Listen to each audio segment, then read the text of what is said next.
Good morning, guys. Oh, come on now.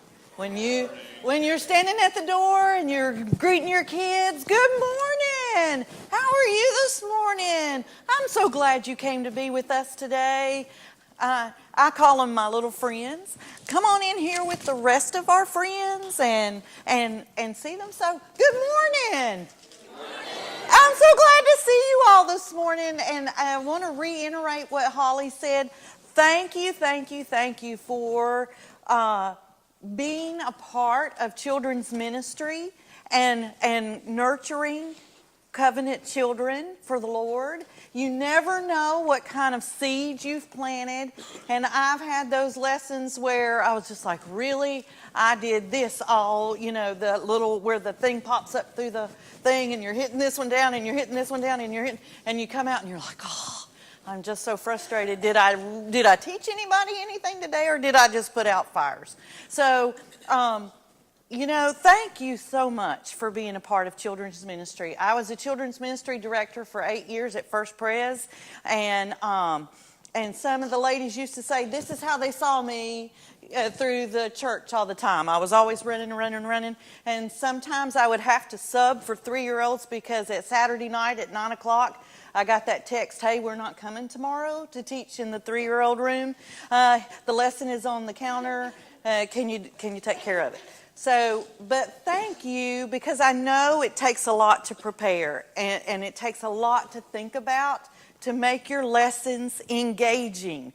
And I will go over part of that in just a minute, but I'm trying to talk really fast to get everything in. You have to remember that your learners are either visual or auditory or kinetic. Think about the way that you learn. And I bet you can tell what kind of learner I am. I'm very kinetic, and I'm also a little visual. I like seeing things and copying things and then making it a movement. And I always have learned to plan my classes or my lessons for boys. For boys. Girls you can grab easily, but always everything that I do, the first thing I think of is this going to engage the boys? Because if you're not engaging those boys, you're doing this. They're popping up and you're setting this one down and you're calling that name 5 times and you're doing this one because they're bored. So you've got to keep it moving and engaging the boys. But you also have to remember the meat of the story and the meat of the meaning and the purpose of the story, so that you're not caught up in all of the creative stuff, and it's got to be meaningful and purposeful. And 3 things that I always say to myself when I'm planning a lesson too is fail to plan, plan to fail. If I've tried to throw it together on a Saturday morning to get ready for Sunday morning, it's going to be rocky. Unless I'm really full of the Holy Spirit that morning and He's working overtime. Because if you plan to fail, if you're trying to throw it together at 9 o'clock on Saturday night or getting it together in your head on Sunday morning driving to church, it's going to be rocky. And the other thing I try to do is remember the person doing the talking is the person doing the learning. Especially with the older kids, the church I attend now, I teach Sunday school once a month, and my Sunday school is 1st through 5th grade, all the kids together. So you've got to engage the older ones as well as the younger ones. And so if my lesson has questions in it, I don't ask the questions. I let them draw the questions. I write them out on a piece of paper, and I let them ask the questions, and we all talk back. So I've engaged them. Or when I'm telling the story, I pull them in. And I'll go over that in just a minute. And the third thing, they don't care what you know unless they know that you care. They don't care what you know. And I learned that teaching in inner city for 9 years. One of the first questions they would ask a new teacher coming into the school was, are you going to be here next year? Because if you're not going to be here next year, I am not wasting my time on you. And if you don't care what my favorite color is, or if you don't have time to sit down and talk with me during puzzle time, or you're down with me at the table like this, then you must not care. If you don't know my name, that's one of the first things I try to learn about a kid, because your name says everything. That's your identity. They don't care what you know unless they know that you care. So you got to show them that you care about them, and then what you say is gold. All right. Some of the things that I wanted to go over with you too is, remember, I'm going to give you a few ideas, but you take them and make them your own. Nobody teaches the same. All your children are different. It's a recipe.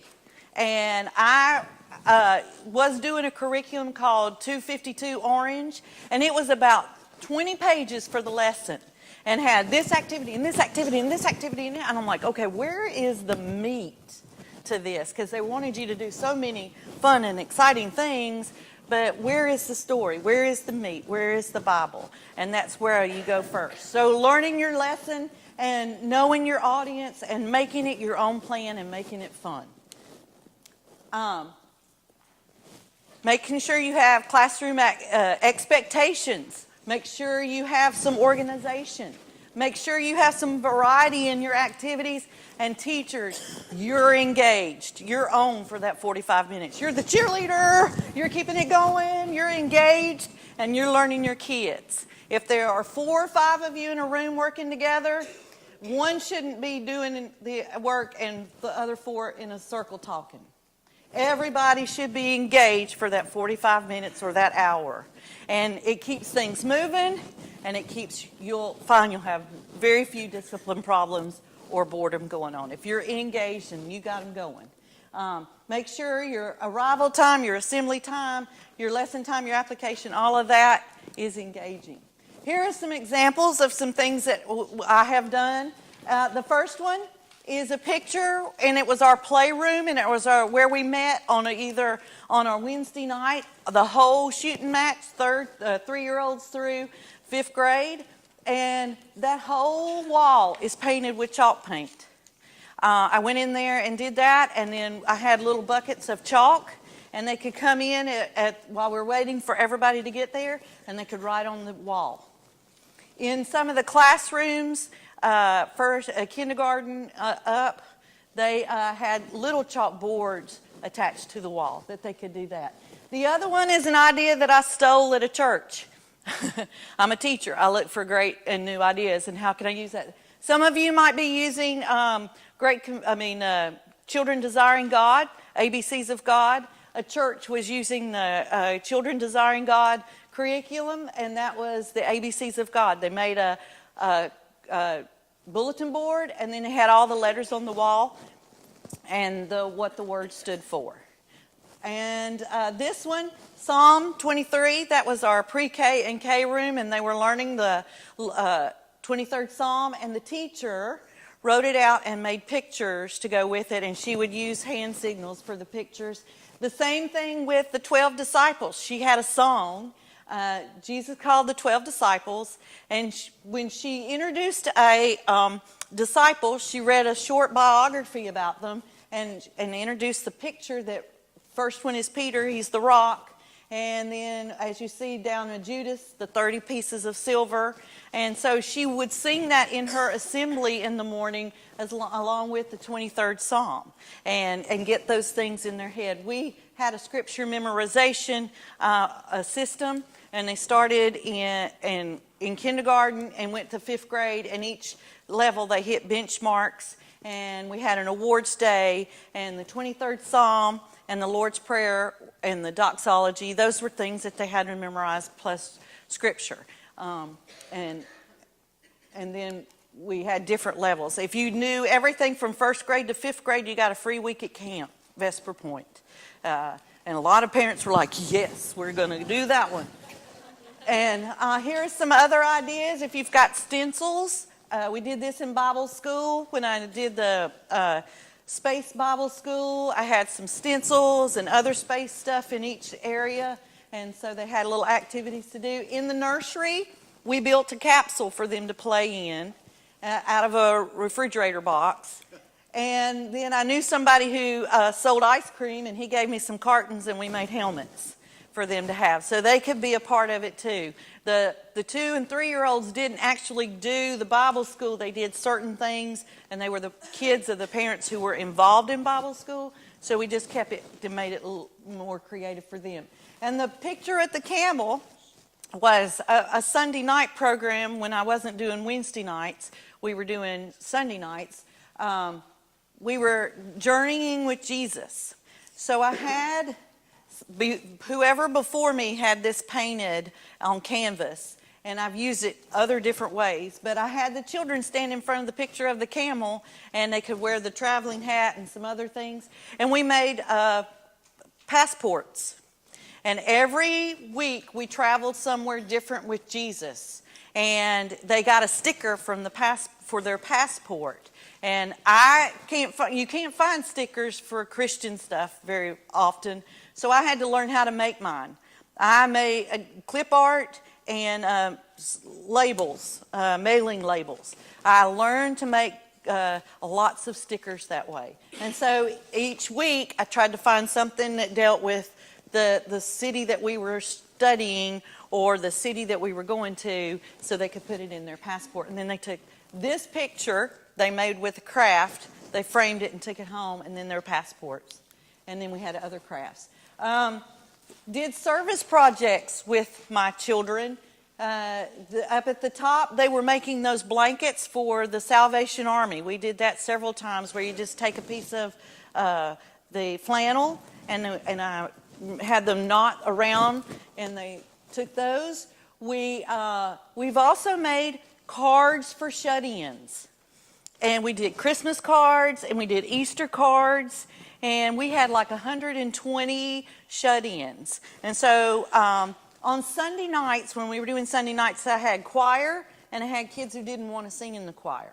So those kids that didn't want to sing in the choir, they said I was raising little deacons. And I was. We cleaned the church. We made the shut-in cards. We did these activities. We did lots of different things. And so they learned to give back. We did things for the Ronald McDonald House. Just lots of different things. But those children, they just didn't want to sing. And I bet you know it was mostly boys who didn't want to sing. So I had to come up with those things to do. The other thing that we did at the end of our mission conference, which was 3 nights, instead of doing a craft, we packed Operation Christmas Child boxes. I had like an assembly line, and I'm sorry. Anyway, okay. We had an assembly line, and they just went through. They had a shopping list, and they had an adult with every child, because I had 3-year-olds to 5th graders, and they packed those boxes. We took a picture of everybody, and we put those in the boxes. So that was another way for them to give. And after the missionary spoke every night, they kind of had an idea of other kids in other places. And the last 2 pictures are learning the books of the Bible. And one night for an activity before we got started with our lesson, I put them in groups and gave them books of the Bible. But they weren't, and I think they've got, 6? And they were 6 different ones, so they had to put them in order of where they come. So you've got Ruth and all the way to in New Testament. So they've learned the books of the Bible, and then they were learning how to do that. All right, the first thing I want you to do, everybody stand up. And we're going to do the books of the Bible. Because my teachers would tell me, you know what, they don't know the books of the Bible. They don't know how to do this when we look up stuff. So I started with the kindergarten children. I found this book in the resource room. There was a stack of them. And I think you might have seen them before. They're a coloring book, but each coloring book had a picture or the history of the books of the Bible. And I can't sing the song. I'm not a singer. I'm a mover. And again, I was trying to engage the boys. So I would read the history of the book, and maybe look at the picture and come up with the movement.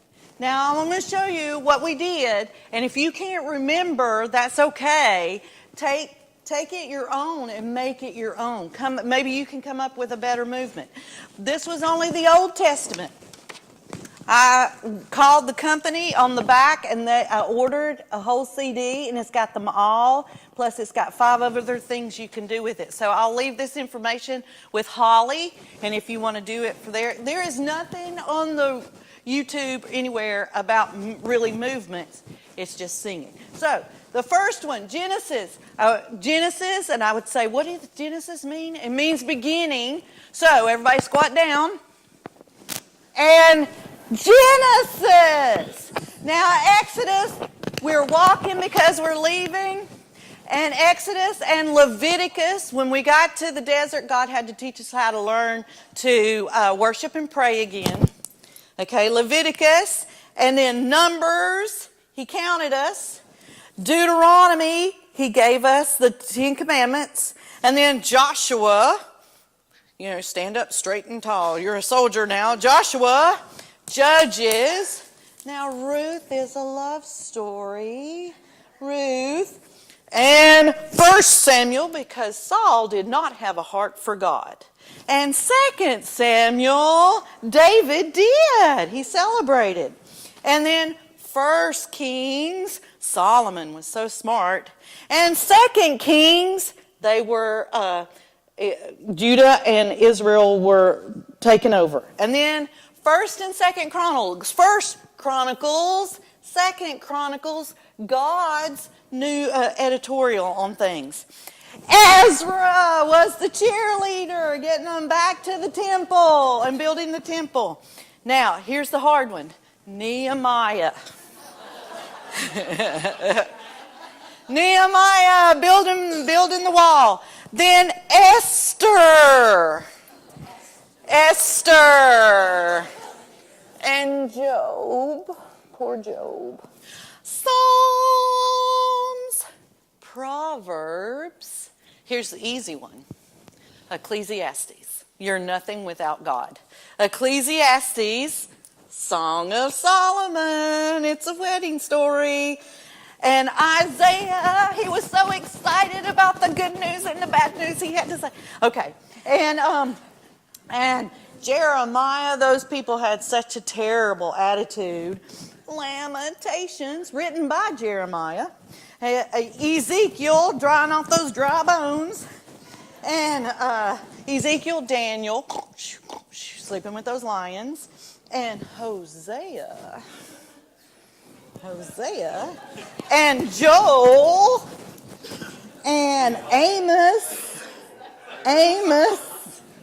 Obadiah, Jonah, real easy one, Jonah, and Micah, talking on the mic, Micah, and Nahum. The flood came back to Nineveh and wiped them out because they didn't do the right thing. And then Habakkuk. When is God going to take care of those people? And then Habakkuk. And then there's Zephaniah. Oh, hot will be the anger of the Lord and the day of the Lord.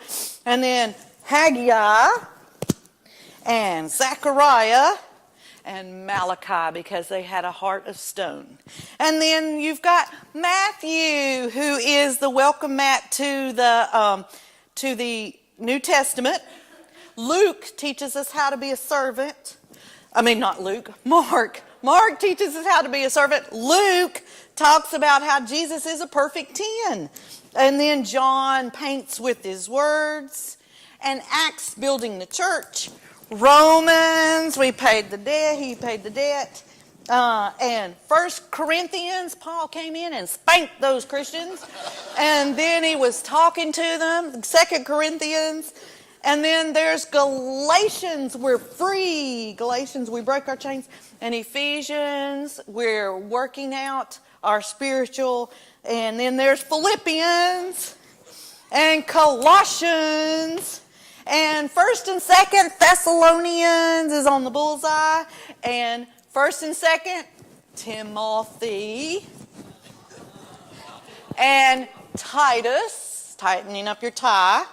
And Philemon is a high five because he's out of jail, and yay, Philemon. And then there's Hebrews and James teaching us a new attitude, and 1st and 2nd Peter, suffering through difficulties and how to do all of the get back, and 1st John, 2nd John, 3rd John, how love of God, and then Jude, fighting off those false teachers, and then Revelation, the new heaven and new earth. So those were some of those, and once I taught the children that, you can have a seat real, and I'll finish up. Once I taught the children that, then I could use that in so many different ways. When I had the kindergartners and we had all learned it, we could play charades. I could send one of them over and tell them what book to Bible to do and the action, and they'd come and do the action, and everybody else had to guess which book it was. And if you guessed it right, you got to be the action. When I had all the kids together on Wednesday night, we can't just stand anywhere. I'm getting there. I had some old flannel-backed vinyl, and I cut circles, different color circles. So when they came in, they got their circle, and they put it on the floor, and they stood on their circle. And from there, while we're waiting for things to get started, we could do the books of the Bible. And I would stop and go, now why do we do this for Samuel? Why is that? And somebody go, because Saul did not have a heart for God.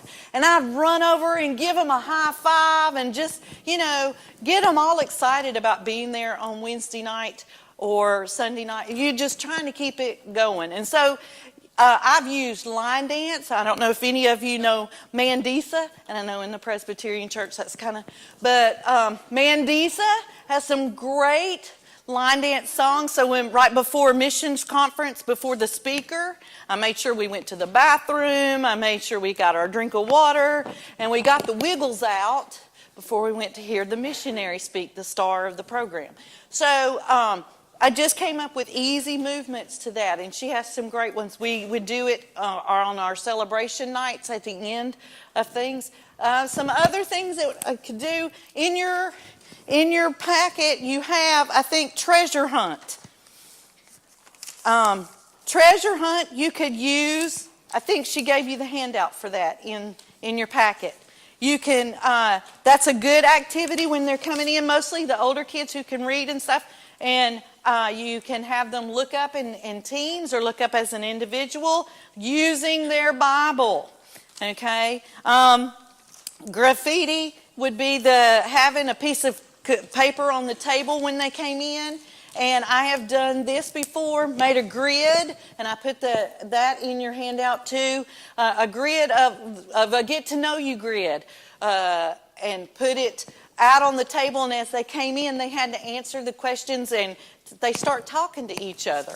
And instead of giving them a piece of paper and having them walking around, because they don't want to really do that. That's too much like school. But this is a little different. Or you can put a question on the table, or your verse for today, and how does it relate? I think I did a verse on with joy, and that's what my lesson was on. So they had to come in and say, I want you to write 3 things on that piece of paper that you're joyful for this week. And they're like, what? I didn't do anything. It was nothing. And so you try to get them to think and do things like that. In your handout, there's also the creation numbers. That is a great craft to do. I've done it several ways.